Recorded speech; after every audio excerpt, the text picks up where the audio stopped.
Many neuroscientists and philosophers have been struggling with how to explain consciousness. I am an outsider but experienced inventor with a series of inventions in the fields of electronics and transport. In 2001 I put forward a theory to explain consciousness at the Niels Bohr Institute in Copenhagen. It was received with excitement. In 2004 I defended the theory at a conference in Copenhagen. The brain is full of neural activity. On the other hand, only one thing comes to mind at one time. Why? The trans theory suggests that consciousness arises from the repetitive activation of a group of neurons covering all aspects involved.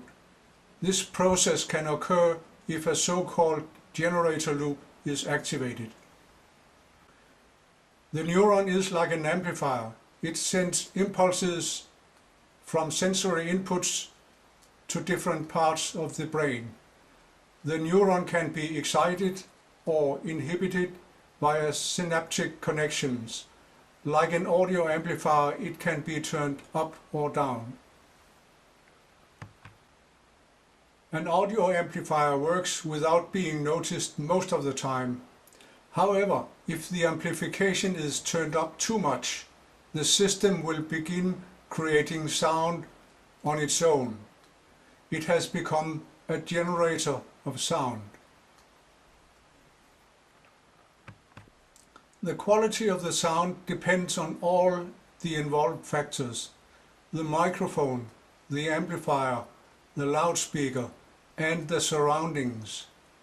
The sound tells a story about the involved elements.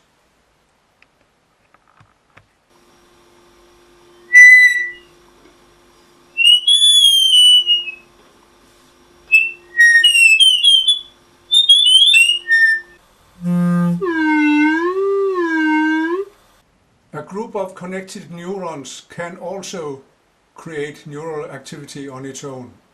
It becomes a generator. It generates a conscious feeling about the qualities represented by the neurons represented in the loop. This function can be demonstrated in a small program where 4 neurons are excited and inhibited randomly. If the conditions are right, the loop will burst into active generation of pulses. After a short period, consciousness will be created.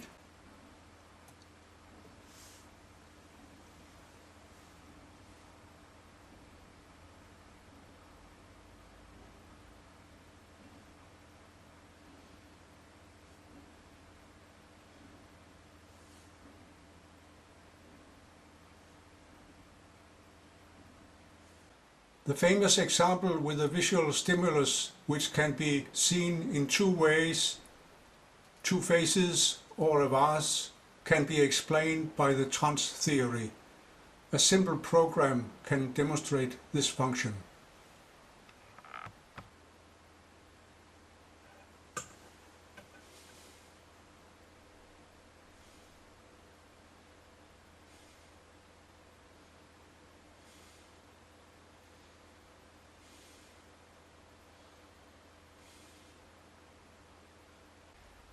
The hard question of consciousness can easily be understood by the function of the generator loop. It connects different areas of the brain so that different qualities can be bound together in a unity, qualia. When a neuron has fired, it has to rest for 2 milliseconds before it can fire again. If the loop is big enough, it can continue firing as long as the general level of excitement is high enough. A large brain is able to make generator loops, since the transmission time easily can be larger than 2 milliseconds. Consciousness seems to be more frequent in large animals. The repetitive activation can also be created in a resonating structure around one central master neuron.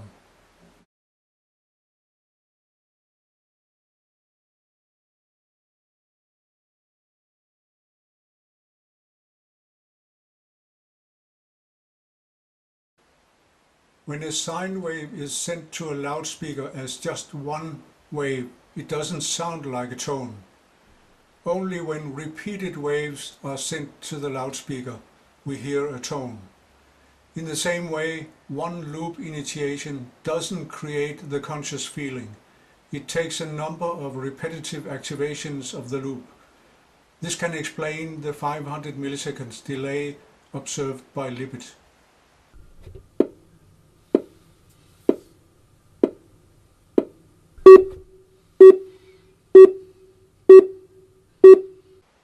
The first to acknowledge the theory was Professor Rasmus Fogh at the Niels Bohr Institute in 2001. Soon followed a lot of reactions to the theory, mostly positive.